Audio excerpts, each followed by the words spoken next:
Boboy, saan pwedeng kontakin ni Desiree si Kulot?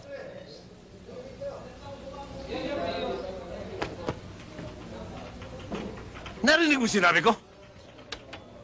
Saan pwedeng kontakin ni Desiree si Kulot? Ang hirap sa'yo, Don Piping. Pag sumasagot ako sa inyo, sinasapal mo ako. Pag di naman ako sumagot, sinasapal mo rin ako. Saan ko malalagay ang sarili ko sa inyo? Ano ba yan? Ang tanong ko, ang sagutin mo! Sabi ko na... Sabi ko na sa sementeryo. Alam ko na ho, Don Piping. Magaling.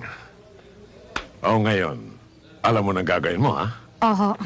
Halika na, sis. Ingat ka. Hatid Sige po. Good luck, Desiree. Bye-bye.